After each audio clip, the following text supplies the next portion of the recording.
बेलहार परीक्षापाड़ा 22 एकड़। ये भूमि survey number 314 है। 314 का हिस्सा नंबर 1 ये महाराष्ट्र शासन महसूल खाते की जमीन है। इस जमीन के साथ ही साथ सर्वे नंबर 314 का हिस्सा नंबर 74 ये भूमि नवीन शर्त लगी हुई भूमि है। साथ ही साथ सर्वे नंबर 313 है। 313 का हिस्सा नंबर 3 ये जमीन महाराष्ट्र शासन महसूल विभाग की जमीन है। सर्वे नंबर 313 का हिस्सा नंबर 1 ये जमीन महाराष्ट्र शासन की है और नवीन शर्त लागू है। जमीन के साथ सर्वे नंबर 313 है। 313 का हिस्सा नंबर 2 नवीन शर्त लागू जमीन है।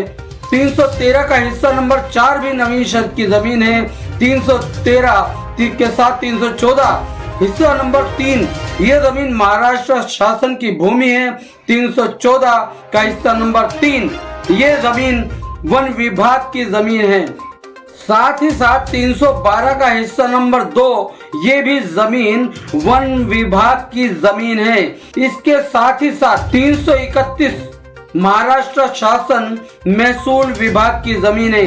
इन सभी भूमियों पर जहां कभी वन पहाड़ हरे भरे पेड़ पौधे हुआ करते थे, इन सभी जमीनों पर वसई विरार शहर महानगर पालिका की खुदगर्जी के चलते अवैध निर्माणकर्ताओं ने, भूमाफियाओं ने शासन प्रशासन के सहयोग से अवैध निर्माण कर वन विभाग की, महसूल विभाग की, महाराष्ट्र शासन की जमीन पर पहाड़ों को काटकर समतल जमीनों को हमवार कर और पेड़ पौधों को तहस नहस करके इन जमीनों पर कंक्रीट के जंगल खड़े किए हैं। जहाँ जंगलों को काटा गया है, जहाँ पहाड़ों को तहस नहस किया गया है, जहाँ सरकारी जमीनों पे घूसखोरी के चलते ये जमीनों पर अवैध निर्माण कार्य किए गए हैं। ये जमीन जितने भी सर्वे नंबर आपको बताए गए हैं, ये जमीन पहले राजेश पाटिल जो बहुजन विकास आघाड़ी के माजी विधायक है, उनके क्षेत्र में आती है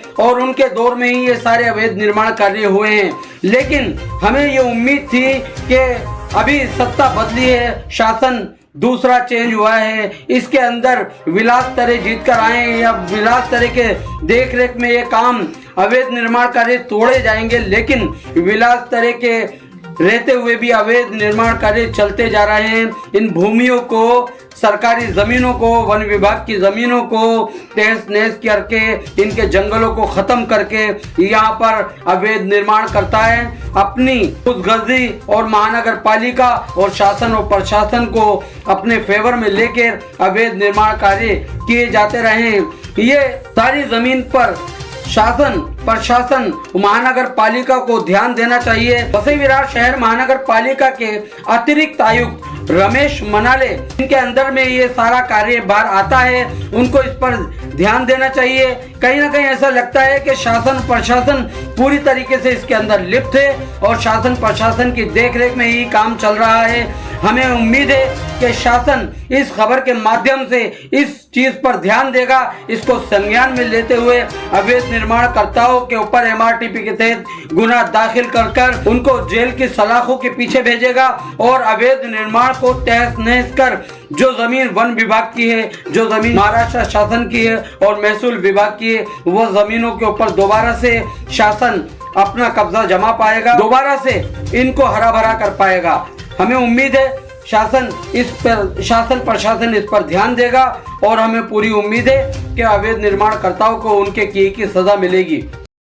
पिछली सरकारों के रहते हुए यहाँ भरपूर अवैध निर्माण कार्य हुए, रिचर्ड हुआ, उमर कंपाउंड हुआ, 25 से 22 एकड़ हुआ। अभी 25 एकड़ में महाराष्ट्र और 22 एकड़ के अंदर वहाँ अवैध निर्माण कार्य जोरों से चल रहे हैं। उसके बारे में आपका क्या कहना, कैसे कंट्रोल किया जाएगा?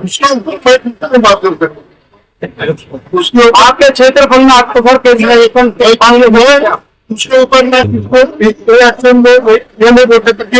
वहाँ पे एक्शन आपको तो गरीब जनता तकलीफ रहती है, इसलिए उसके ऊपर लेकिन सर आप गरीब जनता के बारे में, लेकिन जो अवैध निर्माण कार्य होते जा रहे हैं उसको तो कंट्रोल होना चाहिए। तो उसका रिएक्शन भी होता है, बड़े कार्य क्या होता तो छोटे भी तो उसके अंदर मैंने बात करूँगा, के ऊपर बात करूँ। चलिए धन्यवाद। धन्यवाद सर।